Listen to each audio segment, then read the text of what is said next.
Cette nomination, je l'ai reçue comme un choc.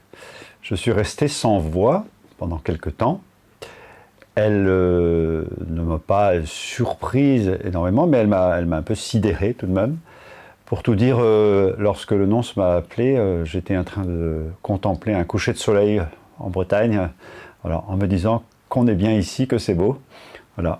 Et tout de suite après, je me suis dit, je sens qu'il va falloir prendre un nouveau départ. Voilà. Je n'ai pas réagi, voilà, mais j'ai laissé la nouvelle descendre petit à petit en moi. J'ai été ordonné prêtre voici bientôt 31 ans, après avoir vécu mon séminaire en Bretagne, et fait des études ensuite à Rome, et avoir vécu aussi un temps de volontariat de 2 ans au Cameroun.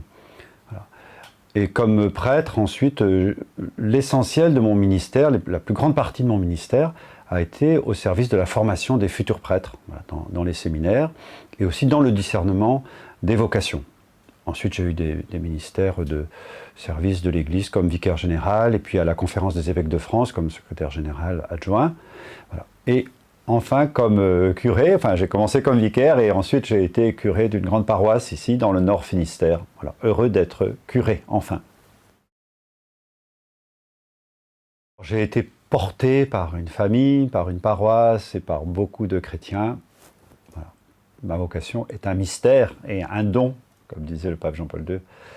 Mais je crois que c'est ce qui marque ma vocation, c'est une série d'appels certainement, mais aussi de rencontres de Dieu dans ma vie. La rencontre de la prière quand j'étais enfant, quand j'étais adolescent, des formes de conversion intellectuelle aussi, en lisant Pascal d'ailleurs, quand j'étais lycéen, la rencontre avec des groupes de jeunes, des pèlerinages, voilà, une série de rencontres, et puis une série aussi de ressentis, en particulier quand je suis devenu étudiant en faculté de médecine à Brest. Voilà, le sentiment fort, le ressenti fort que c'était ailleurs que le Seigneur m'attendait. Voilà, et ce discernement s'est fait peu à peu, la clarté s'est fait peu à peu. Les joies de la mission, je crois que c'est l'immense variété des rencontres et des événements qu'on peut vivre quand on est prêtre. Les joies de la mission, quand on a un ministère de prêtre, c'est extrêmement varié. On rencontre, chaque jour est différent. Alors, on rencontre des enfants, des anciens, des personnes en difficulté, des personnes qui se convertissent. Ça, c'est extraordinaire. Et l'autre joie que j'ai vécue depuis 30 ans, c'est d'accompagner personnellement des jeunes qui se demandent, qui ressentent l'appel de Dieu à le servir. Alors ça, c'est une joie, c'est même un éblouissement de voir comment le Seigneur conduit les cœurs, parle à des gens aujourd'hui de façon inattendue, sans qu'on ait rien fait, des gens qui viennent à votre rencontre. Voilà.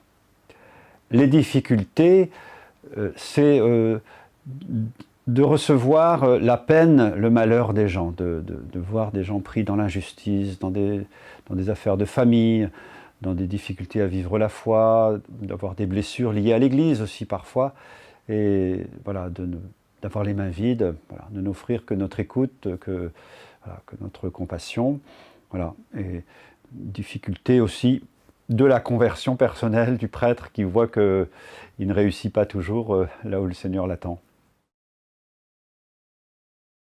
J'ai pris comme devise un verset de l'évangile de Marc, chapitre 10, le verset 49, qui m'habite souvent lorsque je rencontre des personnes, en particulier des personnes qui sont en recherche de vocation. C'est « Confiance, lève-toi, il t'appelle ». Voilà. « Confiance, lève-toi, il t'appelle ». C'est la parole que transmet la foule, sur ordre de Jésus, à Bartimée l'aveugle. Voilà. Et cette phrase, d'abord, je la prends pour moi. Confiance, lève-toi, il t'appelle. Et puis, j'ai vraiment envie de la transmettre au nom de Jésus à tous ceux vers qui je vais, parce que chacun, je crois, a en lui un appel du Seigneur qui le met debout, qui le remet debout, et qui lui fait reprendre son pèlerinage de confiance dans l'existence. La première chose qui me vient depuis toujours, c'est successeur des apôtres. Voilà. J'ai souvent médité dans ma prière, dans ma réflexion sur le groupe des 12, sur chacune de ces personnes que Jésus appelle pour être avec lui et pour être envoyé. Voilà, en particulier le personnage de Paul, qui me fascine, voilà, qui est vraiment l'apôtre ardent du Seigneur, mais relié aux autres apôtres. Voilà. C'est aussi l'évêque, c'est aussi le veilleur qui est vraiment attentif à ce que chaque personne dans le troupeau, voilà, se sente aimée de Dieu, se sente intégrée, voilà, à la grande Église. Je quitte la Bretagne, mais on ne quitte jamais vraiment la Bretagne, hein, donc ce que je quitte, il reste dans mon cœur. Les Bretons sont des grands voyageurs, donc, mais ils ont toujours un petit peu de Bretagne en eux lorsqu'ils s'en vont.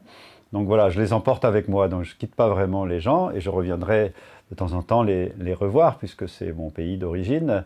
Voilà. Mais ce qui me vient, c'est une immense gratitude pour tout ce que j'ai reçu, tout ce qui a tissé mon histoire, mon existence.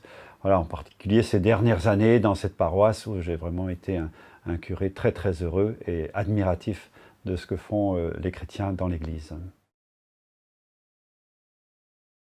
À ceux qui m'accueillent, bien, je les remercie déjà pour leur hospitalité, pour leur bienveillance envers moi. Voilà, le Seigneur m'envoie vers vous avec mes talents sans doute et mes dons, mais aussi avec mes limites et mes pauvretés.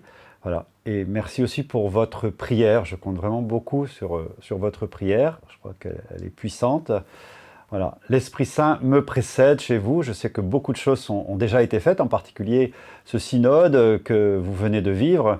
Voilà. Je viens pour prolonger cet élan et pour chercher avec vous la volonté de Dieu en toutes choses. Voilà. Merci vraiment du fond du cœur de m'accueillir et de me permettre de découvrir ce diocèse qui m'est complètement inconnu pour l'instant.